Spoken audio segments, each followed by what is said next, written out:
예, 하나님의 말씀 같이 보겠습니다. 말라기서 2장입니다. 2장 10절에서 12절 세 절입니다. 우리 가정에 계신 분들도 구약성경 1328쪽입니다. 1328쪽 비시고 같이 읽으시면 좋겠습니다. 형제들 읽고 자매들 읽고 합독하겠습니다. 형제들 먼저 읽겠습니다. 시작. 우리는 한 아버지를 가지지 아니하였느냐? 한 하나님께서 지으신 바가 아니냐? 어찌하여 우리 각 사람이 각기 형제에게 거짓을 행하여 우리 조상들의 언약을 욕되게 하느냐? 유다는 거짓을 행하였고 이스라엘과 예루살렘 중에서는 가증한 일을 행하였으며 유다는 여호와께서 그 성결을 욕되게 하여 이방신의 딸과 결혼하였으니 같이 읽겠습니다. 이 일을 행하는 사람에게 속한 자는 깨는 자나 응답하는 자는 물론이요 만군의 여호와께 제사를 드리는 자도 여호와께서 야곱의 장막 가운데서 끊어버리시리라. 아멘. 네, 모두 평안하셨나요? 오늘은 사랑으로 하나 되는 작은 교회 사하작 맞나요? 예. 사하자 형제자매들 와서 같이 예배 드리고 있습니다. 이제 저희는 그 말라기를 시작하면서 처음에는 서론을 말씀을 드렸고 두 번째는 사랑 논쟁에 대해서 세 번을 말씀드렸습니다. 그리고 지난주까지 멸시 논쟁에 대해서 네 번을 저희가 살펴봤는데 오늘은 9번째 시간입니다. 어찌하여 우리의 헌물을 받지 아니하시나이까? 첫 번째 시간으로 하나님의 말씀 전하겠습니다. 이게 첫 번째는 사랑 논쟁이고 두 번째는 멸시 논쟁이라고 그랬는데 세 번째는 무슨 논쟁일까? 이름을 붙이는 게 좀 편하실 것 같아서 저는 그냥 어찌하여 논쟁으로 이렇게 이름을 붙였습니다. 10절을 한번 보실래요? 제가 읽어드리겠습니다. 우리는 한 아버지를 가리지 아니하였느냐? 한 하나님께서 지으신 바가 아니냐? 어찌하여 우리 각 사람이 자기 형제에게 거짓을 행하여 우리 조상들의 언약을 욕되게 하였느냐가 첫 번째 어찌하여가 나오고 14절에도 보시면 읽어드리겠습니다. 너희는 이르기를 어찌 됨이니까 하는도다. 이는 너와 내가 어려서 맞이한 아내 사이에 여호와께서 증인이 되시기 때문이라. 그는 내 짝이요 너와 사약한 아내로 돼 내가 그에게 거짓을 행하였도다. 여기도 어찌 됨이니까 이렇게 백성들이 하나님께 따져 묻는 장면이 나오고 10절에는 하나님께서 어찌하여 너희가 그렇게 행하느냐라는 말씀을 하셨기 때문에 그냥 세 번째 논쟁은 어찌하여 논쟁으로 제가 이름을 붙였습니다. 기억하시기 좀 편하게 이름을 붙였고요. 근데 제가 지금 자꾸 그렇게 말씀드리잖아요. 서론 말씀드리고 사랑 논쟁, 멸시 논쟁, 어찌하여 논쟁 이렇게 말씀을 드리니까 이 말라기서는 하나님하고 이스라엘 백성들하고 1대1로 동등한 그런 위치에서 서로 논쟁을 벌이는 그런 성경인 것보다 라고 생각할 수 있지만 그렇지 않습니다.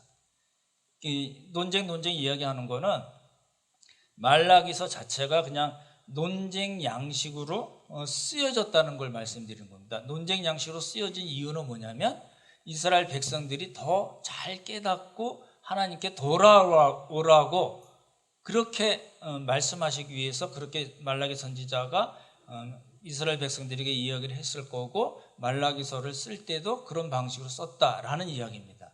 그러니까 논쟁이란 말을 우리는 조금 이해를 하고 보시면 좋을 것 같습니다. 오늘 세 절인데 이렇게 어렵지가 않습니다. 어렵지가 않아도 한 군데 어려운 부분이 있는데 그거는 잘 설명을 드릴 거고 퀴즈 하셨죠? 예, 퀴즈를 하시면은 제가 설명을 밑에다 항상 이렇게 단어는 아니지만 설명을 붙여 놓긴 하는데 읽어보신 분들은 아시리라고 생각이 되는데 요 10절부터 12절을 자세히 이렇게 보시면요, 이게 전혀 그 본질이 다른 두 가정 또는 나라가 나옵니다. 발견하셨나요? 읽어보시면은 이게 뭐가 다른, 이게 얘기가 다른, 이게 전혀 그 본질이 다른 두 나라 또는 두 가정이 이렇게 보입니다. 그렇게 보셔야지 이제 본문을 보실 때 훨씬 더 편하거든요. 한 나라 또는 한 가정은 뭐냐면 10절 보시면 우리는 한 아버지를 가지지 아니하느냐. 한 아버지죠. 그러니까 이스라엘 백성들이 한 아버지를 갖고 있다. 그리고 한 하나님께서 지으신 그런 가정이고 나라다라는 걸 알 수 있거든요. 그러니까 첫 번째 여기 오늘 본문에 나오는 가정 나라는 한 아버지, 한 하나님을 모시고 있는 이스라엘이라는 나라 또는 이스라엘이라는 그 가정을 의미합니다. 그렇죠? 그리고 또 하나의 전혀 그것과 뿌리도 다르고 특징도 전혀 본질도 전혀 다른 또 하나의 가정이 나오는데 11절에 보시면 이렇게 두드러지게 나오지는 않지만 여기 그런 말이 나오죠. 이방신의 딸과 결혼했다. 그러니까 그 하나님께서 만드신 가정 나라가 아닌 다른 하나의 그 나라나 가정은 뭐냐면 이방신을 섬기는 나라라는 겁니다. 그러니까 이방신을 섬기는 그 나라가 있고 그래서 그 사람들을 뭐라고 표현했냐면 이방신의 딸로 표현을 한 겁니다. 그러니까 이방을 섬기는 사람들이라는 뜻이고 특별히 통혼 때문에 딸이라는 말이 나왔지만 전혀 본질이 다른 두 나라 가정이 있다라는 걸 알 수가 있습니다. 그런데 보십시오. 이 하나님께서 만드신 그 가정은 어떤 특징이 있을까요? 그게 오늘 본문에 있어서 굉장히 중요하거든요. 어떤 게 눈에 보이시나요? 하나님께서 만드신 그런 공동체, 하나님께서 만드신 나라, 가정은 어떤 특징이 있을까요? 한마디로 한 단어로 얘기하면 오늘 본문에 나와 있는 걸로 얘기하면요. 예. 언약이요. 언약 백성이라는 뜻에서 그렇게 말 수도 있고 그 사람들의 특징이 뭔가요? 가장 두드러진 이방 신을 섬기는 그 가정, 그 나라와 전혀 본질적으로 다르게 나타나는 하나의 특징이 있는데 그게 뭐냐면 성결입니다. 그렇죠? 네. 그걸 우리가 구분을 해주시면 좋겠어요. 성결 또는 거룩입니다. 그렇죠? 이제 요 두 나라가 있는데 이제 그 문제가 생긴 거예요. 하나님께서 만드신 그 가정 안에 어떤 문제가 생겼고 이렇게 보시면 본문을 그렇게 보시면 좋겠습니다. 하나님께서 만드신 그 한 가정에 어떤 문제가 생겼다가 하나고 그리고 전혀 다른 하나님께서 만드신 그 가정과 전혀 그 본질 자체, 뿌리 자체가 다른 그 이방신을 섬기는 그 나라와 문제가 생겼다라는 겁니다. 그런 관점에서 보시면 좋을 것 같거든요. 그러면 이제 하나님께서 만드신 나라, 가정, 하나님을 아버지로 또 하나님을 하나님으로 모시고 사는 그 나라, 가정에 어떤 문제가 생겼냐면 10절을 먼저 보시면은 무슨 문제가 생겼을까요? 그렇죠. 자기 형제에게 거짓을 행했다가 한 가지입니다. 이 거짓을 행했다는 것은 원어로는 이렇게 자기가 가지고 있는 것으로 그런 옷으로 뭐를 이렇게 쓱 덮어버리는 걸 의미합니다. 가리는 거죠. 그렇죠? 이제 속이는 거고 거짓을 행하는 거고. 그다음에 이제 그거는 이제 다른 성경에 보시면 제가 지난주에도 말씀드렸지만 인터넷에 그 뭐 홀리 바이블이라든지 뭐 가피플에서 나온 거라든지 여러 개가 있잖아요. 어느 거든지 좋습니다. 번역본을 보시면 거짓을 향한다는 말이 뭘까를 설명이 다 나와 있어요. 신의를 저버린다, 배신을 한다 이렇게 나와 있어요. 그게 이제 첫 번째고 11절에 보시면 또 하나의 문제가 생기는데 뭘까요?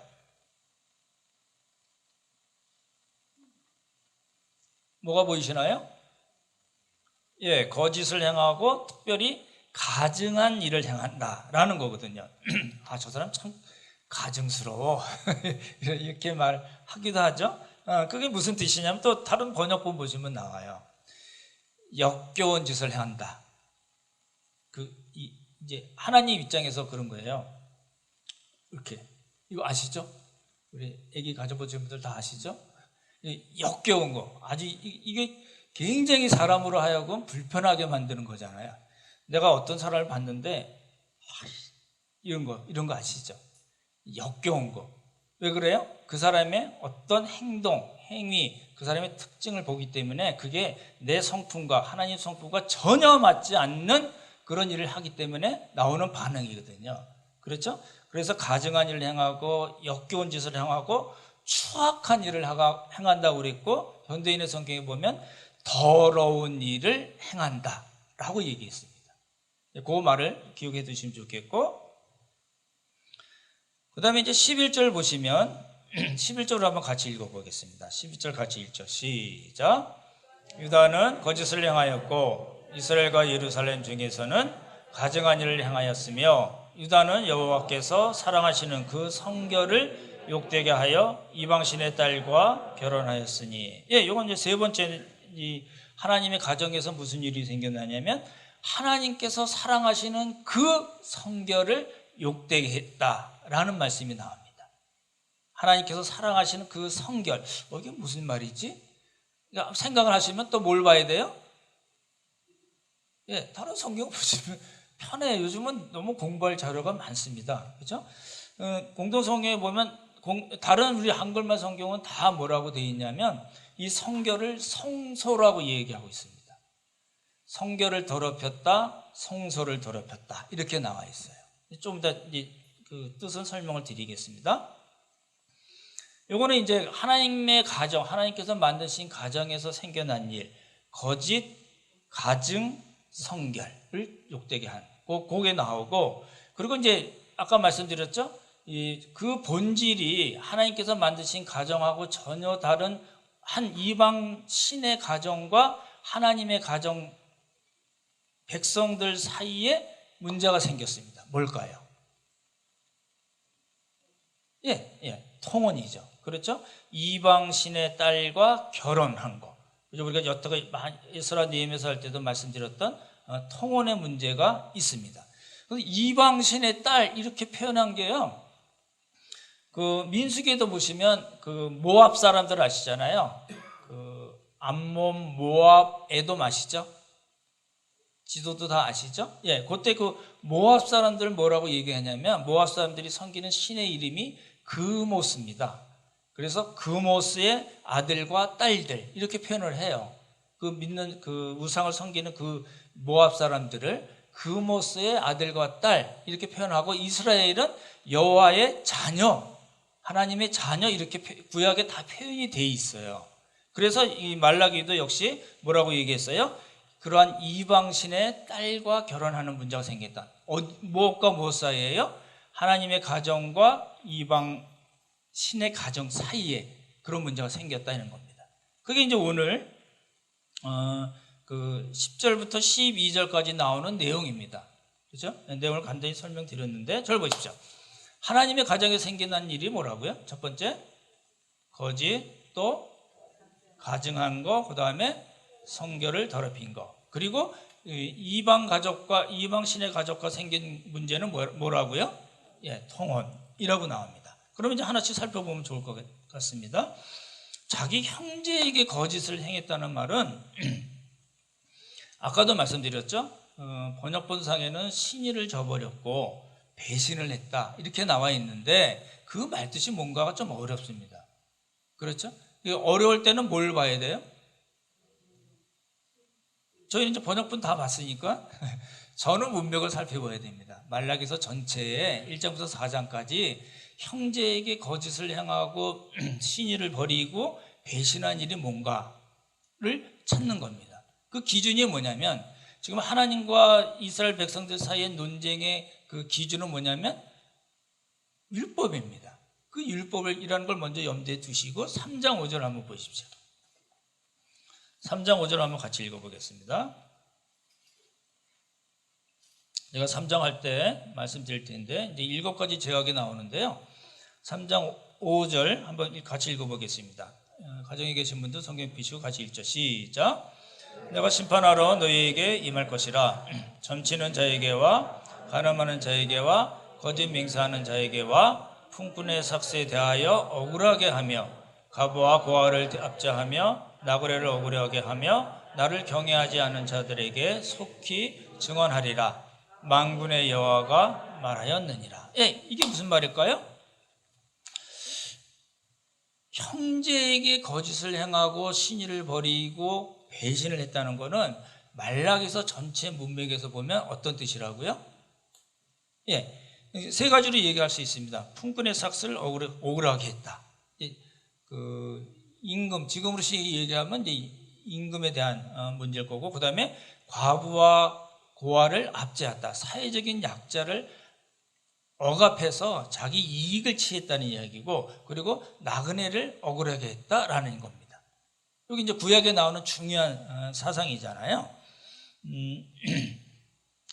그걸 이제 제대로 행하지 않았다는 거예요. 그죠? 제가 재밌게 보고 있는 TV 중에 하나가, 제가 까먹었는데, 금쪽이 나오는 거 아시나요? 금쪽 같은 내 새끼. 그걸 가끔 보는데, 거기 어떤 사회자가 그런 이야기를 하더라고요. 입양에 대해서 이야기하면서, 이번 주 본 건데요.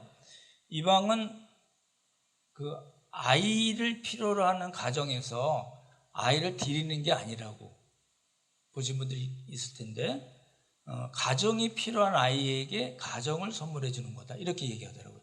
저도 처음엔 그렇게 생각했던 것 같아요. 근데 그 이야기를 들으면서 내가 잘못 생각하고 있었구나 라는 생각이 들었는데, 이제 왜 그 말씀을 드리냐면, 율법에서 이야기하는 거는, 율법은 두 가지잖아요. 하나님과의 관계, 그 다음에 공동체, 그 다음에 이웃과의 관계, 요거잖아요. 그렇죠? 그러니까 이웃에게, 형제에게 거짓을 행하고 신의를 버리고 배반했다는 거는 하나님께서 말씀하신 그 율법대로 그 형제에게 또 이웃에게 행하지 않았다는 걸 의미하거든요. 이해가 되시죠? 그래서 이제 그게 문제가 된 거예요. 하나님께서 원래 세우신 가정은 그 아주 독특한, 아주 이방의 가정과 전혀 본질이 다르고 뿌리도 다르고 그 특징 자체가 너무나 구별되는 어떤 한 특징이 있는데, 그건 뭐냐면 하나님의 말씀대로 형제에게 이웃에게 행하는 것이라는 거거든요. 근데 이스라엘 백성은 그걸 하지 않았다는 거예요. 그게 하나님께서 말씀하신 첫 번째 지적이시거든요. 그러니까 이거를 이제 우리가 말라기서를 볼 때 그 말씀만 놓고 여기서 얘네들이 어떻게 했구나, 뭐 사기 쳐먹고 뭐 이러겠구나, 이렇게만 보지 마시고 그거를 좀 확장을 해서 하나님께서 우리 개인과 가정과 교회 공동체에 원하시는 일이 무엇인가, 특별히 우리 공동체에 있는 형제 자매들 그리고 이웃들에게 행하야 이를 원하시는 그런 일이 무엇인가를 이 말씀에서 우리가 볼 수 있다는 겁니다. 그래서 제가 한 예로 입양을 잠깐 말씀드리긴 했지만, 여러 가지 다양한 우리가 해야 할 일들이 사실은 있다는 겁니다. 그게 첫 번째 이야기고, 두 번째는 이제 하나님께 대한 겁니다. 그렇죠? 하나님께 대한 게 뭘까요? 아까 가증한 일을 범했다. 하나님께 거짓을 행하고 가증한 일을 했다라는 거죠. 이거 역시 똑같습니다. 아까 말씀드렸던 대로 하나님께 대한 신의를 버리고 배신했어요. 그렇죠? 그래서 하나님께서 너무너무 추악하게 생각하고 너무너무 역겨하고 너무너무 더럽게 생각하시는 일을 했다라는 겁니다. 뭘까요? 하나님께서 난 정말 이것들이 이러시는 게 뭐가 있나요? 하나님께서 가증스럽게 여기시는 게 뭔가요? 우상숭배죠. 어렵게 생각하시나요? 요즘 이제 뭐 타로점이나 뭐 이렇게 대학로 같은 데도 가면 그런 거 있고, 뭐 오늘의 운세는 오래된 이야기고, 이런 것들이 되게 많잖아요. 여러분 그거 심심풀이라도 해보시나요? 요즘은 잘 안 하지만 이제 스포츠 신문 옛날에 보면 그런 게 많았잖아요. 오늘의 운세부터 시작해서 뭐 이런 거 뭐 별자리 뭐 이런 거요. 가끔 답답하면 어디 가시나요? 이거 하나님이 너무너무 역겨워하시는 겁니다. 그런 일이 많이 있습니다. 목사한테 가서 한번 하소연해도 안 풀리니까 시원하게 얘기해 주는 분들이 있잖아요. 용한 분들. 제가 미아래 고개 근처에 살았거든요. 도남동에 살아서 잘합니다. 그런 분들이 지금도 굉장히 많잖아요. 그런 거는 전부 다 뭐예요? 하나님 보시기에 가증한 겁니다. 역겨운 겁니다. 도대체 하나님께서 참지 못하시는 겁니다. 그랬잖아요. 근데 이제 이스라엘 백성들은 그 짓을 한 거예요. 저를 보십시오. 여러분 그 에스라, 느헤미야서, 말라기서를 자세히 읽어보시면 그 우상 숭배에 대해서 문제를 삼은 게 잘 안 나타납니다. 우상 숭배나 사회적인 불의에 대해서 이야기한 거는 그 북이스라엘이 멸망하기 전이나 또 남유다가 멸망하기 전에는 그런 일들이 굉장히 많이 나와요. 우상 숭배에 대한 이야기도 많이 나오고 사회적인 정의에 대한 이야기가 굉장히 많이 나오는데 포로로 갔다 와서 에스라, 느헤미야 그리고 말라기서에는 우상 숭배에 대해서 집중적으로 이야기하는 게 잘 안 보입니다. 잘 안 보이는데 없는 거는 결코 아닙니다. 무슨 말이냐면 지금 문제가 되는 게 이스라엘 백성들이 우상을 숭배하게 된 지금 말라기 시대에 우상을 숭배하게 된 원인 중에 가장 큰 게 뭘까요? 예, 통혼 때문에 그렇습니다. 이방신의 딸들과 결혼을 했기 때문에 서로 주고받고 하는 바람에 우상 숭배가 들어왔기 때문에 통혼에 대해서 많이 강조하고 이야기하고 지적한 거지 우상 숭배가 없었다는 것은 아니라는 겁니다.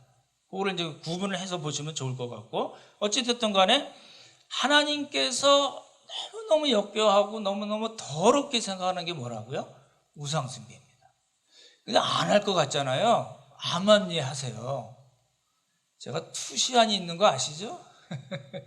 그런 분들이 너무 많거든요. 거기서 벗어나야 됩니다. 정말 하나님 싫어하시는 거거든요. 세 번째 보시기 바랍니다. 세 번째, 하나님의 가정 내에서 일어난 문제가 뭐라고요? 예, 여호와께서 사랑하시는 그 성결을 욕되게 한 거. 잘 보십시오. 첫 번째 뭐라고요? 거짓. 두 번째, 가증한 일. 세 번째, 성결에 관한. 근데 성결을 뭐라고 표현했냐면 하나님께서 사랑하시는 그 성결. 아까 번역본에는 뭐라고 되어 있어요? 성서를 더럽혔다 이렇게 되어 있잖아요. 근데 보십시오. 하나님께서 사랑하시는 것이 솔로몬 성전이나 스룹바벨 성전이나 우리 예수님 당시에 헤롯 성전일까요? 성경에 그런 표현이 나오나요? 제가 아는 바로는 없습니다. 내가 사랑하는 이스라엘 성전, 내가 사랑하는 솔로몬 성전, 내가 사랑하는 헤롯 성전, 스룹바벨 성전이라는 말은 표현은 성경에 안 나옵니다. 그러니까 이거를 우리가 잘 해석을 해야 돼요. 내가 사랑하는 그 성결을 번역본들마다 전부 다 성서 이렇게 되어 있거든요. 그래서 말씀드리는 거예요. 하나님께서 사랑하신 거는 성전이라는 건물이 아니라 누구라고요? 이스라엘 백성이잖아요. 저희가 사랑 논쟁에서 봤잖아요. 그렇잖아요. 그러니까 이거를 해석하실 때 단순히 어떤 성전이라는 건물을 이야기하는 것이 아니라 이스라엘 자체를 이스라엘 백성들을 가리키는 걸로 봐야 됩니다. 그렇죠? 우리 성경 한번 보시기 바랍니다. 예레미야서 7장 4절 우리 한번 PPT 보시면 좋겠네요. 그럼 한번 같이 읽어볼까요? 같이 읽죠. 시작. 너희는 이것이 여호와의 성전이라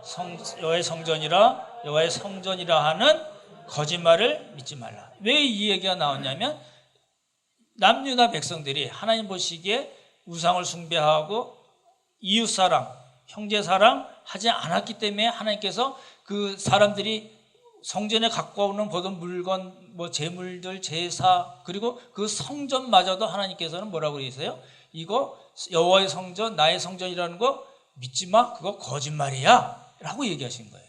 말라기서 한번 보시기 바랍니다. 말라기서 1장 10절이죠. 우리 같이 한번 읽어볼까요? 같이 읽겠습니다. 시작. 만군의 여호와가 이르노라, 너희가 내 제단 위에 헛되이 불사르게 하지 위하여 너희 중에 성전문을 닫을 자가 있었으면 좋겠도다. 내가 너희를 기뻐하지 아니하며 너희가 손으로 드리는 것을 받지도 아니하리라. 뭐라고 했어요? 너희 중에 성전문을 닫는 사람이 있으면 좋겠다 라고 말씀했잖아요. 그러니까 하나님의 관심은 뭐예요? 성전 그 자체에 있는 것이 아니라 그 성전 안에서 하나님의 말씀대로 살고 하나님의 말씀대로 하나님께서 원하시는 그런 살아있는 제사를 드리는 사람들, 그 사람들에게 관심이 있는 겁니다. 근데 어떻게 됐어요? 그 사람들이 어떻게 됐다고요? 예, 더럽혀졌다는 겁니다. 그렇죠? 이게 이제 우리에겐 굉장히 중요한 일입니다. 첫 번째 뭐라고요? 세 가지 제약이 뭐라고요? 거짓과 가증한 일을 행했고, 그리고 성결을 더럽혀서 더럽혔다. 그렇죠? 이스라엘 자신이, 이스라엘 백성들이 더러워졌다라는 이야기입니다. 그럼 이제 두 번째 큰 카테고리로 보면, 아까도 말씀드렸지만 전혀 그 본질, 뿌리 자체, 전혀 그 외적이나 내적인 그 특징 자체가 전혀 다른 두 가정 사이에서 생긴 일이 뭐라고요? 예, 통혼입니다. 에스라 느헤미야 서에서 나온 그 부흥운동의 핵심은 뭐였을까요? 이제 길게 설명을 드릴 수 있겠지만 짧게 말씀을 드리면, 고레스 칙령으로 해서 사람들이 유다로 다시 예루살렘으로 귀환을 하고, 그렇죠? 14년 동안 놀다가 520년부터 하나님께서 학개와 스가랴를 보내셔서 520년부터 4년 동안 일해서 516년, BC 516년에 수르바벨 성전이 완공이 됐어요. 우리가 다 한 거죠? 아시죠? 예. 그리고 거의 한 60년이 지나서 458년, BC 458년에 에스라가 왔습니다. 그렇죠? 한 60년 만에 아닥사스다 1세 7년에 그 에스라가 왔는데, 에스라가 와서 부흥운동을 일으켰는데, 부흥운동의 핵심이 뭘까요? 뭘 고친 걸까요? 핵심은 뭐예요? 통혼 문제였습니다. 다른 거 없어요. 잘 살펴보시면요, 에스라 다시 한번 보세요. 어떤 다른 이야기가 없이 통혼에 초점이 맞춰져 있어요. 그래서 언약을 갱신하고 도장을 찍었어요. 그게 첫 번째 에스라 느헤미야에서 나오는 부흥운동이고, 두 번째 부흥운동은 뭘까요? 13년 후에 누가 왔어요? 그렇죠. 아닥사스다 왕 1세 제20년. 그래서 3차 기한이 되죠. 444년. 그렇죠? 14년 후에 와서 52일 동안 성벽을 짓고 12년 동안 일을 했어요. 그렇죠? 12년 동안 일을 하고, 그리고 초막절 집회를 크게 하고, 느헤미야하고 에스라가 또 한 번의 부흥운동을 일으켰는데, 그때도 역시 핵심 문제가 뭐냐면 통혼 문제였습니다. 되게 이상하죠? 13년 전에 했던 그 통혼에 대한 부흥운동, 영적 각성운동을 일으켰고, 그리고 나서 13년 후에 또 동일한 일을 또 했어요. 근데 이제 아시다시피 느헤미야가 12년 동안 일을 하다가 페르시아 갔다가 얼마 있다가 온지 모르지만 다시 왔을 때 문제가 또 생겼어요. 어떤 문제였을까요? 이런 문제죠. 대제사장 엘리야십이 성전의 큰 방을 누구에게 줬어요? 암몬 사람 도비야, 대적자거든요. 원수거든요. 그 도비야에게 준 일이 문제가 됐고, 그리고 11조 문제 때문에 성전 예배가 다 깨졌고, 그 다음에 안식일을 지키지 않은 문제가 있었고, 그리고 또 하나의 문제가 뭐냐면 역시 통혼 문제입니다. 말씀드렸죠? 대제사장 엘리야십이 호론 사람 산발랏과 통혼을 했거든요. 그러니까 이 통혼 문제가 에스라 느헤미야 시대에, 그러니까 538년부터 이제 고레스 칙령이 538년이니까 537년경이나 6년에 예루살렘에 돌아와서 444년 지나서 432년까지 그리고 430년 어간에 그 긴 시간 동안 이스라엘 백성들에게 가장 큰 문제 중에 문제가 되는 것은 뭐냐면 통원 문제였습니다. 그래서 지금 말라기서에도 이게 통원 문제를 이야기하고 있는 거잖아요. 그렇죠? 이제 우리가 이제 그렇게 살펴보면 문제가 그래서 문제가 됐구나를 알 수가 있고, 이렇게 이제 그 통원 문제를 지적하고 부흥 운동의 주된 타깃으로 삼은 이유를 느헤미야가 이야기하는 장면이 나옵니다. 그걸 한번 먼저 보시면 좋겠네요. 13장입니다. 느헤미야서 13장 26절에서 27절 성경이 나왔죠? 예, 우리 같이 한번 읽어보겠습니다. 시작. 또 이르기를 이적에 이스라엘 왕 솔로몬이 이 일로 범죄하지 아니하였느냐? 그는 많은 나라 중에 비길 왕이 없이 하나님의 사랑을 입은 자라. 하나님이 그를 왕으로 삼아 온 이스라엘을 다스리게 하였으나 이방 여인이 그를 범죄하게 하였나니 너희가 이방 여인을 아내로 삼아 이 모든 큰 악을 향하여 우리 하나님께 범죄하는 것을 우리가 어찌 용납하겠느냐. 지금 그 세 번째 그 부흥 운동 때 느헤미야가 뭐라고 얘기하냐면, 돌아와서 페르시아 갔다 돌아와서 한 이야기가 뭐냐면 누굴 얘기를 했어요? 솔로몬 봐라, 하나님께 사랑을 받고 그같이 부귀영화 누린 사람이 없는데 그 그 솔로몬이 망한 이유가 뭐냐? 뭐라고요? 예, 이방 여인 때문에 그렇다는 거죠. 통혼 때문에 그렇다는 겁니다. 국제 결혼 자체가 문제되는 게 아니라, 그렇죠? 국제 결혼은 아무 문제가 없습니다. 그렇죠? 그 문제가 아니라 이 당시 통혼을 통해서 우상이 들어오고 그것 때문에 성결해야 될 이스라엘이 어떻게 됐어요? 더럽혀진 것이 문제가 돼서 통혼을 대해서 이야기하는 겁니다. 그렇죠? 그렇게 잘 보시면 좋겠네요. 그러면 이제 이러한 죄가 있잖아요. 하나님의 가정 안에서 생긴 것, 그리고 그 가정과 이방신의 가정 사이에서 생긴 통혼 문제 때문에 하나님께서 이스라엘 백성들에게 어떤 판결을 내리십니다. 그게 이제 12절이에요. 12절 한번 보시기 바랍니다. 같이 읽어보겠습니다. 같이 읽죠. 시작.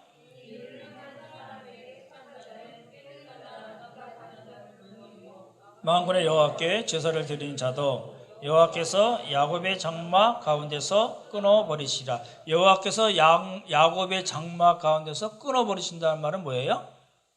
예, 야곱의 가문에서 쫓아내겠다. 이스라엘 백성들 가운데서 제거해버리겠다.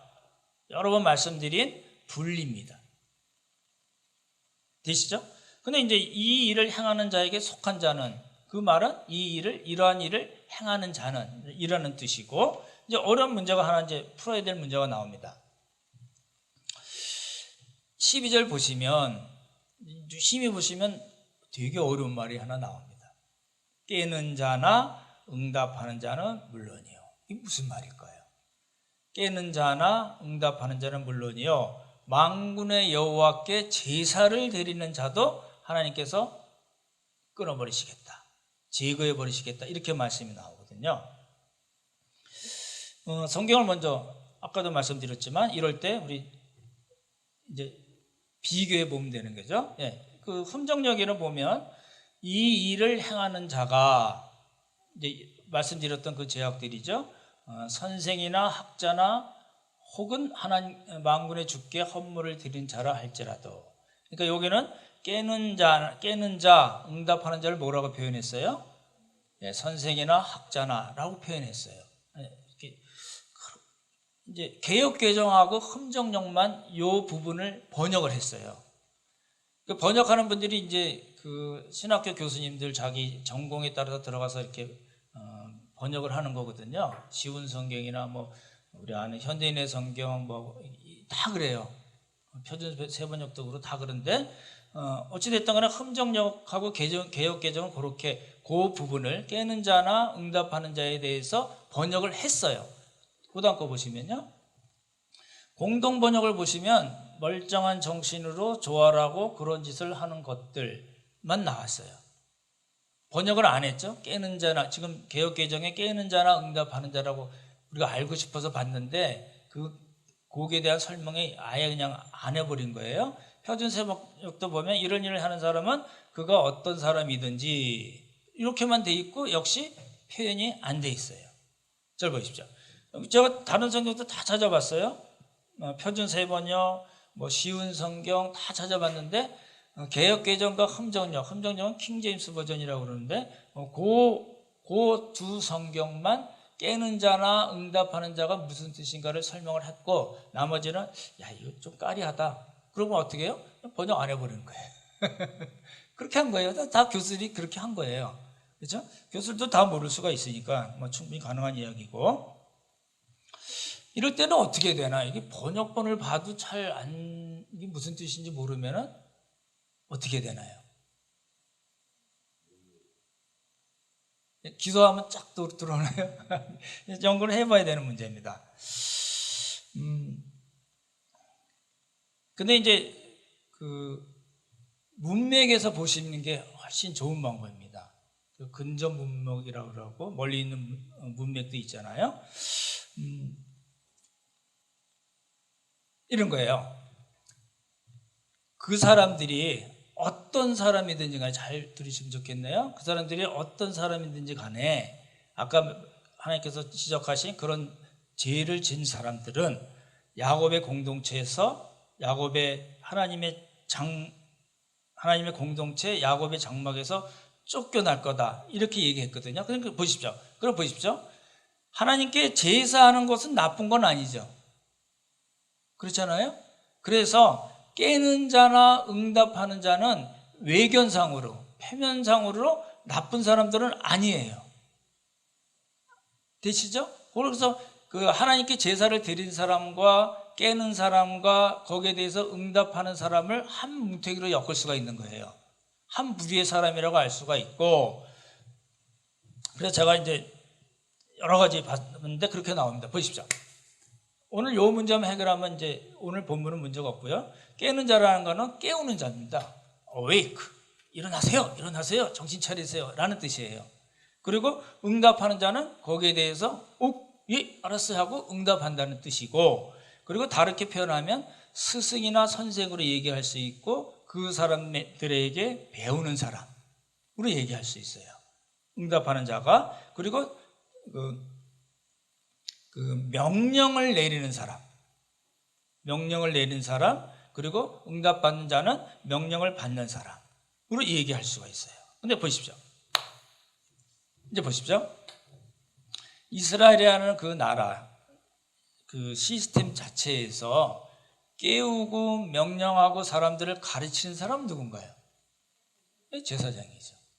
이게 이제 말라기 문맥에서 보면 뻔히 알 수 있는 거거든요. 그렇게 awake, 깨우는 사람, 그렇죠? 명령하고 가르치고 이렇게 하라 저렇게 하라고 이야기하는 사람은 종교 지도자들을 가리킵니다. 그게 누구예요? 제사장이잖아요. 그럼 거기에 대해서 깨우는 자에 대해서 응답하는 사람, 그렇게 말을 듣고 배우는 사람은 누군가요? 그냥 일반 백성들이죠. 그래서 우리가 알고 있는 여러 가지 번역본에서는 그 말이 애매하니까 그냥 빼고 번역을 안 해버렸는데, 이제 여러분이 번역할 기회가 있으면 어떻게 쓰셔도 돼요? 제사장과 백성들. 굉장히 훌륭한 번역입니다. 정말이에요. 왜냐하면 말라기 전체에서 우리가 다 보고 있기 때문에 이제 쉽게 알 수가 있다는 거잖아요. 그러니까 하나님께서 하신 말씀은 뭐냐면, 너희가 폼나게 저같이 이렇게 마이크도 하고 폼나게 양복 입고 막 이렇게 떠드는 그 제사장들, 그 제사장이 무슨 말을 하는지 잘 못 알아듣지만 내내 하고 따라가는 응답하는 그런 사람들이 형제들에게 거짓을 행하고 통언하고 여호와께서 사랑하시는 그 성결을 더럽힌다면 너희들이 암만 무슨 짓을 하더라도 나 제사 안 받아! 라는 이야기입니다. 이게 이제 굉장히 저희들에게 이제 중요한 이야기잖아요. 그러니까 지금까지 말씀드렸던 거는 그 사람들이 어떤 사람이든지 간에 하나님의 가정, 하나님의 나라, 하나님의 공동체에 속한 사람인데 자신을 더럽힌다면은 하나님이 안 받겠다는 거예요. 지난 이제 다음 주에도 또 이야기가 나. 오늘 또 제목도 그렇잖아요. 어찌하여 우리의 헌물을 받지 아니하시나이까. 더럽다면 무엇이든지 안 받는다는 거예요. 거기로 우리 초점을 맞춰야 됩니다. 여쭤볼게요. 이제 이 오늘 본문이 우리에게 주는 메시지가 뭐냐 이거예요. 잘 생각해 보시면 저 보십시오. 제가 이제 설교 원고를 한 2달 넘게 전에 이렇게 다 준비하고 프린트하고 또 쓰고 뭐 이러면서 며칠 동안 고민했던 문제가 뭐냐면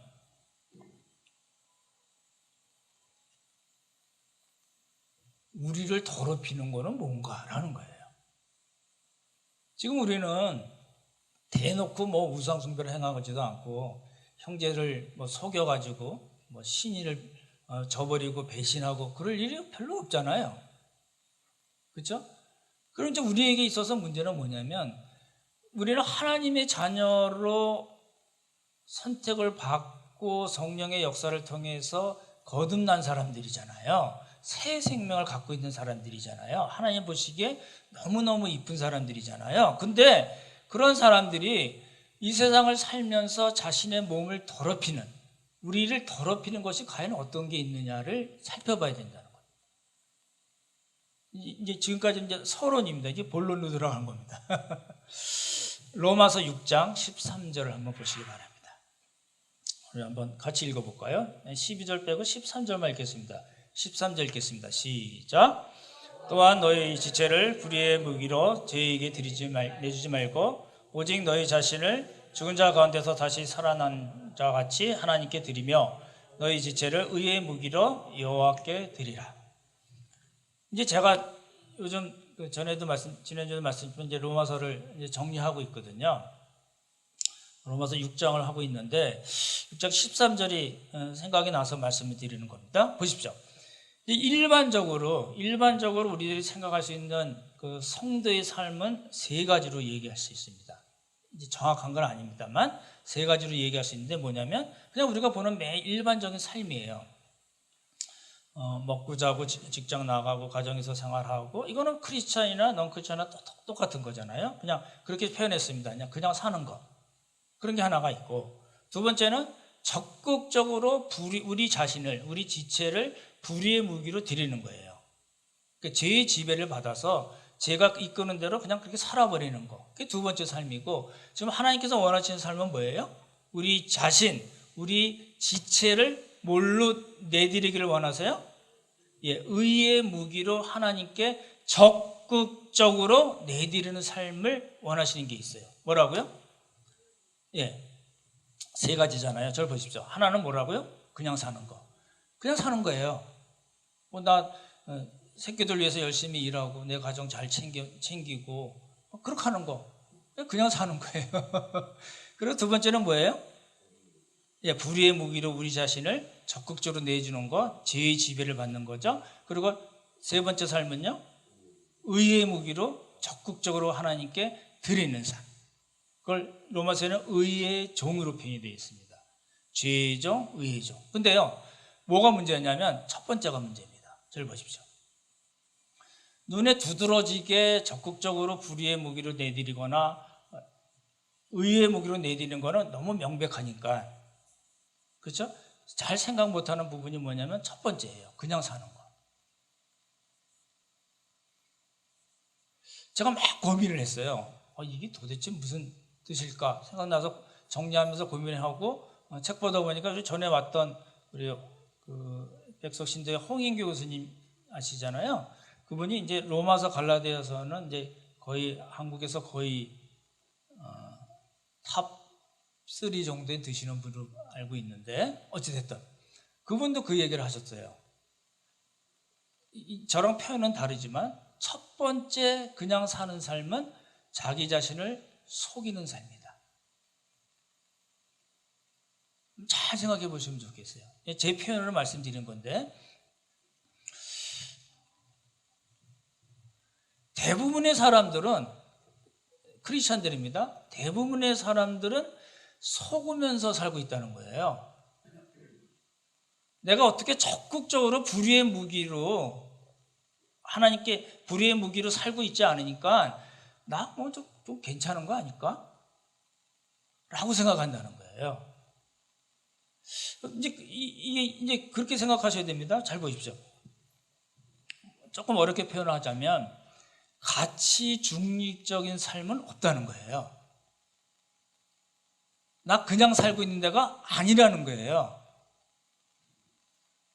여러분이 어떤 삶을 살든지 간에 딱 두 가지일 뿐이 없다는 거예요. 그게 바울의 관점이거든요. 이제 나중에 로마서 할 때 자세히 말씀드리겠지만 딱 두 가지 관점이라는 거예요. 불의의 무기로 죄의 지배를 받고 있느냐, 아니면 적극적으로 의의 무기로 하나님께 드려서 의의 종이로 쓰임을 받고 있느냐, 하나님의 뜻대로 살고 있느냐, 딱 두 가지뿐이 없다는 겁니다. 그래서 우리는 하루하루를 어떤 삶을 살든지 간에 불의의 종으로, 죄의 종으로 살든지 아니면 의의 종으로, 하나님의 종으로 살고 있는 것이라는 겁니다. 이거 오늘 깊이 생각해 보시면 좋겠어요. 우리의 삶의 주인이 누구고 우리는 무엇을 근거로 어떤 방향으로 살고 있는가, 그래서 그 결과, 그 열매는 지금 우리가 뭘로 보고 있는가라는 겁니다. 제가 이제 그 추수감사절 때는 그 가을에는 굉장히 이렇게 다운이 많이 된 경우가 많이 있었습니다. 난 도대체 올 한해 뭐 했지? 여러분 잘 생각해 보시면 지금 3월 7일이죠? 그냥 훅 지나갑니다. 금방 이제 추수감사절 옵니다. 우린 추수감사를 안 되지만 낙엽 떨어지고 눈발 내리는 때 금방 오거든요. 그러면 1년을 생각해 보실 거 아니에요. 나 도대체 뭐 했지? 무슨 열매가 있냐는 거예요. 열매 없잖아요. 그러면 잘못 산 거예요. 나 자식들 위해서 열심히 일했는데 그건 안 믿는 사람 다 아는 거예요. 그러니까 가치 중립적인 삶은 없다는 겁니다. 우리가 죄의 종으로 살든지 의의 종으로 살든지 두 가지다. 그러면 우리는 뭘로 우리는 의의 종으로 살고 있는가를 확인해야 되잖아요. 뭘로 확인해요? 열매로 확인하는 겁니다. 열매로 확인하지 않으면 확인할 방법이 없잖아요. 그냥 자기가 채점하는 거예요. 나 70점이야. 낙제는 면에서 이렇게 하는 건가요? 아니요. 하나님의 관점에서 아까 그래서 무엇을 근거로 어떤 방향으로 살고 있는가를 묻잖아요. 나 먹고 살기 위해서 너무 힘들고 너무너무 그것 때문에 열심히 일하고 있습니다. 잘하시는 거예요. 그렇지만 그것은 가치 중립적인 삶은 사실은 아니라는 겁니다. 잘 생각해 보시면 좋겠어요. 짧은 시간에 다 말씀드리기는 어렵지만 우리 자신을 적극적으로 하나님께 드리지 않고 있다면 불의의 무기로 사용되고 있는 겁니다. 그 사람이 구원을 받았던 것 관계없이. 그렇죠? 적극적으로 우리 자신을 드려야 됩니다. 보십시오. 불의의 무기로 사용되고 있다면 지금 우리 왜 그 말씀을 드리냐면 말라기서 지금 우리 오늘 본문의 관점에서 보면 다시요. 뜬금없이 로마서 6장을 말씀드려서 죄송하긴 하지만 잘 보십시오. 지금 우리가 하나님의 말씀대로 적극적으로 하나님께서 원하시는 방법대로 그 방향대로 100%는 아니지만 잘 살고 있지 않는다면 불의의 무기로 드린 거라고 말씀드렸는데 잘 보십시오. 불의의 무기로 드리는 거면 우리 지금 말라기 오늘 본문의 관점에서 보면 어떤 거예요? 하나님께서 사랑하시는 그 성결을 더럽히고 있는 겁니다. 너무 극단적인 이야기 아닌가? 아니요. 잘 생각해 보십시오. 뭘 적극적으로 불의의 무기로 내가 드리지 않는다 하더라도 그냥 가만히 있는 거, 그냥 사는 거. 크리스천 라이프가 아닙니다.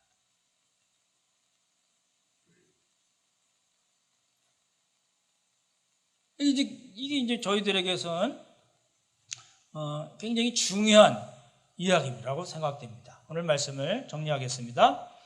우리 앞에는 두 갈래의 길뿐이 없습니다. 그렇죠? 하나는 죄의 길로 가는 거, 육체의 욕심을 채우는 그런 삶을 사는 거.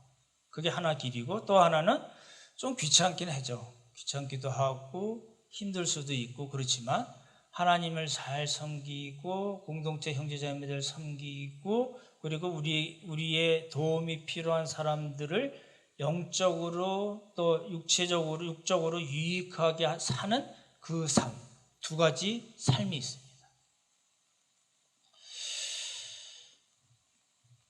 바라기는 우리에게 주어진 하루하루의 삶을 우리 자신을 하나님께 적극적으로 드려서 하나님께서 칭찬을 하시는 그런 열매 가득한 길을 가시는 복이 있기를 예수님의 이름으로 축원합니다. 기도하겠습니다. 좋으신 하나님 아버지, 은혜를 감사드립니다. 말라기 시대에 이스라엘 백성들의 모습을 보면서 우리는 혹시 우리 자신을 불의의 무기로 드리고 있지는 않은지 살펴보게 하시고, 혹시 그렇다면 우리 역시 이스라엘 백성들과 마찬가지로 하나님께서 사랑하시는 그 성결을 더럽히고 있는 것이 아닌지 다시 한번 말씀을 통해서 우리 자신을 조명할 수 있도록 도와주시옵소서. 사랑하는 모든 형제 자매들, 일상의 삶에서 또 공동체의 삶에서 하나님께서 원하신 일들 잘 감당해서 칭찬받고 하나님 나라의 큰 인물들이 되는 귀한 복을 주님께서 허락하여 주시옵소서. 아버지를 감사드리오며 귀하신 예수님 이름 받들어 기도드렸사옵나이다. 아멘.